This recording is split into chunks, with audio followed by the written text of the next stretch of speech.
중국 경제 산업 트렌드 관심 종목까지 알아보는 시간입니다. 차이나TV 특별히 오늘은 정주영의 돈이 되는 중국 주식입니다. 비전 크리에이터 정주영 대표님 오늘 화상으로 연결되어 있습니다. 안녕하세요.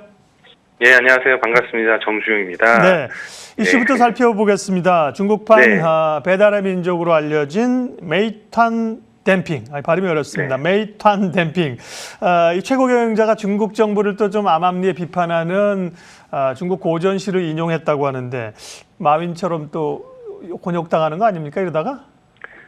예, 이미 좀 곤란한 상황에 빠져 있어요. 네. 그래서 이런 이슈는 사실은 이제 중국에서 사업을 하는 경영자 입장에서는 실질적으로 매우 큰 리스크입니다. 그리고 사업에 지장도 있을 가능성이 있어요. 그래서 저는 이제 항상 시장을 바라볼 때 투자자 입장에서 노이즈와 시그널을 잘 분간을 해야 된다고 생각하는데 이런 부분은 사실은 좀 진짜 사업에 많은 영향을 있습니다. 근데 지금 이 사태가 지금 어제 한 7% 마이너스 났고 오늘 또 한 8% 이상 하락을 하고 있는 건데 시장도 지금 이번 메이탄 댐핑 왕싱 회장의 언행이 이게 심상치 않은 어떤 파장이 있을 거라는 그런 반응이죠. 예. 폭락이 이틀째 이어지고 있고, 근데 원인은 뭐냐면 이 당나라 때 시 중에서 분서갱유, 이게 진시 황제의 분서갱유에 관련된 이런 시를 포스팅을 한 겁니다. 뭐 이렇게 트위터 같은 팜4라는 SNS 플랫폼이 있는데 거기다가 메이탄 댐핑 왕싱 회장이 뭐 본인 입장에서는 별 의미 없이 올린 것 같아요. 예. 근데 그 글을 보는 사람들은 이제 반독점법 이슈로 지금 이제 빅테크에 대한 어떤 그 옥죄이기가 오고 있는 상황에서 메이탄 댐핑 왕싱 회장이 이런 거를 올린다? 그러면은 현 정권에 대한 도전과 비난과 이런 색채를 띈 것이 아니냐. 이렇게 바라보게 된 거고, 부랴부랴 그 포스팅을 지우고 나서 해명한다고 한 것이, 그 분서갱유 관련된, 당시가, 이 정부를 향한 게 아니라 알리바바 마윈 회장과 알리바바 계열사들을 향한, 경쟁사 뭐 죽이기나 이런 것들에 대한 비난조로 자기는 그 암시하면서 올린 것이다 라고 얘기를 하는데 사실은 약간 맥락이 그렇게 설득이 되진 않아요. 예, 그래서 뭐 현재 아직까지 계속 이제 분분하고 있습니다.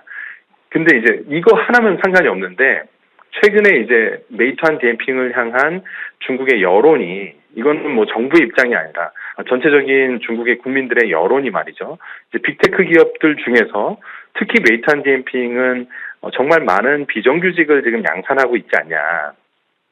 근데 그 비정규직들에 대한 처우나 뭐 보험료나 사고가 났을 때 어떤 대응이나 이런 것들이 충분히 그분들의 어떤 배달원들이 되게 고된 일을 하는 거잖아요. 그러면 그분들이 충분한 대가와 어떤 보호를 받고 있냐는 측면에서 좀 비난이 여론이 있습니다. 예. 거기에다가 이제 빅테크에 대한 규제에 또 있으니까 지금 삼중고를 겪고 있는 거죠. 예. 두 가지가 이미 있었는데 어제 이제 SNS에 올린 그런 중국 당시로 인한 지금 이슈가 계속 아직 진화가 안 되고 있는 것 같습니다. 예, 그래서 올해 중국의 빅테크 기업들의 창업자들 그리고 경영진들은 어느 때보다 더 어떻게 보면 자신의 행동을 조심을 해야 될 것 같아요. 만약에 작년 상반기에 이런 이야기를 메이탄 댐핑 왕싱 회장이 했다라고 하면 큰 이슈가 아니었을 수 있어요. 근데 올해니까 더 조심해야 되는데 평소에 사실 언행이 알리바바 마윈 회장하고 되게 비슷하기로 유명했거든요. 왕싱 회장이. 그러니까 왕싱 회장은 알리바바 마윈 회장의 저격수이기도 하지만 화법의 스타일 측면에서는 또 마윈 회장하고 가장 비슷한 사람 중에 한 명입니다. 그만큼 거침없고 과감한 스타일인데 그런 거침없는 스타일이 올해에는 좀 도구로 돌아올 수 있다라는 부분을 좀 상기시켜 줄 수 있는 거고 이런 측면에서 좀 얌전한 CEO들이 갖고 있는 그런 안정성 이런 것들을 좀 올해는 돋보일 것 같습니다. 그러게요. 의중을 가지고 한 얘기인지, 예, 그냥 실수로 한 것인지, 네, 뭐 본인만이 알겠습니다. 어쨌든 긴급하게 진화를 나서는 것 같습니다. 이슈는 오늘 그 정도만 하겠고요. 시간상 네. 또 오늘 소개해 주실 유망 기업으로 넘어갈 텐데 어떤 기업인지 김다은 앵커가 간략하게 브리핑을 먼저 좀 해주십시오. 네, 차이나TV 종목 탐색 시간입니다. 오늘의 종목 먼저 화면 통해서 만나보시죠. 중국은 공산 국가로 유튜브가 금지되어 있습니다. 그래서 그 유튜브를 대체할 수 있는 플랫폼 기업들이 굉장히 다양한데요. 중국에서 1등을 하고 있는 기업, 한국에서도 많이 사용하고 있는 틱톡이 있고요. 두 번째로는 오늘 소개해드릴 콰이쇼가 있고 또 얼마 전에 소개해드렸던 빌리빌리, 마지막으로는 스핀하우가 있습니다. 오늘은 2등 기업 콰이쇼에 대해서 살펴보도록 하겠습니다. 앞서 말씀드렸듯이 동영상 플랫폼 2등 업체입니다. 굉장히 짧게 이루어져 있는데 보통 15초에서 1분 정도까지 영상을 만들 수 있는 그런 기업이라고 보시면 될 것 같습니다. 2020년 기준으로 월간 이용자가 8억 명에 가까울 만큼 많은 사람들이 사용을 하고 있습니다. 게다가 우리나라도 라이브 커머스 쇼핑 플랫폼 굉장히 많이 성장이 되고 있잖아요. 그쪽으로도 아마 수익이 창출될 것으로 바라보고 있는 성장 가능성이 있는 기업이라고 보시면 될 것 같습니다. 다음 페이지 넘겨서 한번 시장에서 어느 정도 규모인지도 확인해 보도록 하죠. 콰이쇼부터 살펴보겠습니다. 시가총액이 143조 5,600억 원 정도 집계되고 있는데요. 매출이 2조 6천억 원 정도 나타나고 있습니다. 2021년 3월에 상장을 했어서 상장된 지 3개월 정도밖에 되지 않았는데 상장된 날 굉장히 급등을 했다가 현재는 조금 하락하고 있는 추세입니다. 마이너스 19% 정도 나타나고 있습니다. 한국의 경우에는 네이버와 비교를 해보도록 하죠. 시가총액 60조까지 올라갔었는데 어느새 57조로 내려와 있는 상황이고요. 매출이 1조 4,800억 원 정도 집계되고 있습니다. 미국에서는 페이스북과 함께 비교를 해보겠습니다. 시가총액은 969조 나타나고 있고요. 매출도 30조 가깝게 올라가고 있습니다. 이렇게 오늘의 기업에 대해서 살펴봤습니다. 예, 정주영 대표님과 함께 콰이쇼라는 기업을 조금 더 분석해 보도록 하겠습니다. 틱톡이라는 기업은 우리가 어느 정도 알고 있는데요. 콰이쇼는 어떤 회사이고 또 주목할 포인트 알려주십시오. 네, 그래서 오늘 제가 이 기업을 설명드리려고 하는 맥락은 뭐냐면 지금 바이트댄스가 갖고 있는 서비스가 두 개가 있습니다. 틱톡하고 토티아오라는 이 두 개가 있는데 틱톡은 15초 쇼폼 영상 스트리밍이고요. 토티아오는 헤드라인 뉴스입니다. 이제 둘 다 각자 자기 분야에서 1등을 하고 있는 엄청난 기업이고, 그러면 알리바바와 텐센트한테 가장 실질적인 위협은 누구냐 하면 바이두가 아니라 바이트댄스입니다. 그래서 바이트댄스가 지난 한 3년 동안 텐센트의 주가를 박스권에다가 몰아넣었던 주범이고요. 온라인 마케팅, 광고 이런 분야에서 매출을 많이 앗아갔습니다. 성장세가 그래서 텐센트가 많이 둔화가 됐었고, 그래서 18년도, 19년도까지 계속 이제 주가가 지지부진했던 이유 중에 하나는 틱톡의 어떤 전진 앞으로였는데, 올해는 이 바이트댄스가 어디로 가려고 하냐면 15초 쇼폼 틱톡을 통해서 10대, 20대들 초반들 보면은 15초 영상을 보면서 1시간을 보냅니다. 60분, 90분을 봐요. 예. 근데 이 분야에서 1등인 바이트댄스, 틱톡 운영사인 바이트댄스가 여기다가 이커머스를 갖다 붙인 거고 이미 붙였습니다. 근데 여기다가 인력을 수천 명을 더 고용을 해서 알리바바, 타오바오, 티몰 이런 데를 이겨버리겠다라고 하는 선전포고를 하는 상황이고요. 그래서 이제 이런 것들이 사실은 알리바바 입장에서는 달가울 리가 없고, 알리바바 주가를 어떻게 보면 앞으로 이제 끌어내릴 만한 그런 악재일 수 있습니다. 그렇다고 하면 뒤집어 보면 1등 회사가 틱톡이라고 하면 2등 회사는 콰이쇼입니다. 15초 쇼폼 그 라이브 스트리밍에서 중국 2등이기도 하지만 세계 2등이 콰이쇼입니다. 콰이쇼의 뒤에는 텐센트가 있긴 하지만 반독점법 이슈에선 또 자유로운 건 왜 그러냐면 콰이쇼는 2등 회사이기 때문에 익스큐즈가 있는 거죠. 1등 아닌데? 이렇게 되는 거죠. 네, 그런데 틱톡이 성장하면 콰이쇼도 동반 성장할 가능성이 높고요.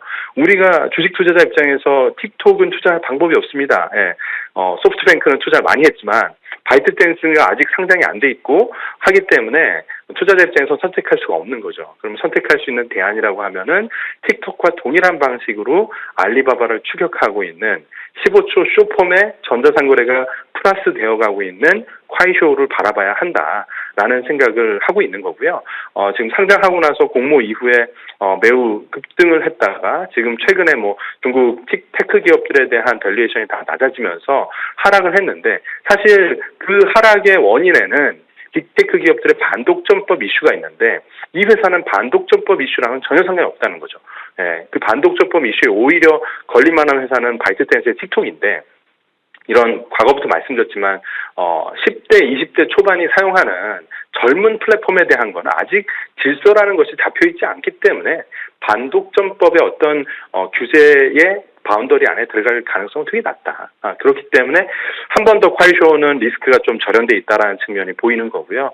매우 빠른 속도로 성장하고 있는 거는 콰이쇼만 그런 게 아니라 틱톡도 마찬가지입니다. 그러니까 이 포맷, 15초 포맷이 갖고 있는 매력과 성장성, 이게 10대 후반 위주로 사용을 하다가 이제는 20대, 30대로 이렇게 트렌드가 확산이 되고 있는 그런 추세 속에서 콰이쇼와 틱톡이 동반 성장할 가능성이 높아요. 근데 이런 가능성은 사실 과거에도 검증된 게 핀토토가 라이브 스트리밍 그리고 인플루언서 마케팅을 전자상거래에 융합을 시켜가지고 알리바바의 먼슬리 액티브죠. 월간 활동 사용자 수를 지금 추격을 해버렸단 말이죠. 이게 불과 3년, 4년 사이에 벌어진 일입니다. 그래서 충분히 틱톡도 그렇고 콰이쇼도 그렇고 이 거래 대금을 거의 티몰 수준으로 올릴 수 있는 그런 모멘텀이 향후에 한 1, 2년 안에 올 수 있지 않을까 이런 상상을 해보고요. 그런 측면에서 올해 주목할 만한 특히 상반기에 주목할 만한 중국의 전자상거래 플랫폼이 어디 있겠냐 하면 역설적으로 전자상거래 플랫폼이 아닌 콰이쇼를 보는 게 어떻겠냐라는 이런 말씀을 드리는 겁니다. 네. 오늘은 이제 아무래도 대표님 우리가 화상으로 만나다 보니까 집중도가 좀 떨어져서 주가 부분만 간략하게 한 1분 정도 최근 흐름 어떤지 마무리 좀 해 주십시오. 네.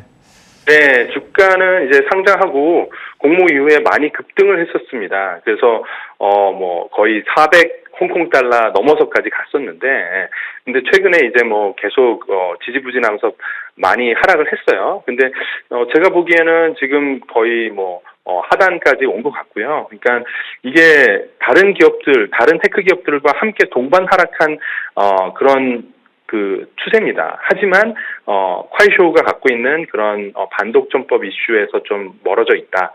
그리고 틱톡의 성장과 동반해서 성장할 가능성이 높다라는 측면에서 바라보면 지금 저점 매수하기에 나쁘지 않은 그런 타이밍일 수 있고요. 하지만 그럼에도 불구하고 콰이쇼는 매우 리스키한 에셋입니다. 그러니까 성장을 먹고 사는 회사고 여전히 수익성이나 이런 부분에서는 아직 좀 더 가야 할 길이 많은 그런 어떻게 보면 초기 단계의 유니콘이라고 보여지기 때문에 위험을 좀 충분히 인지하시고 적은 비중으로 담으시기를 좀 권유드리는 바입니다. 네.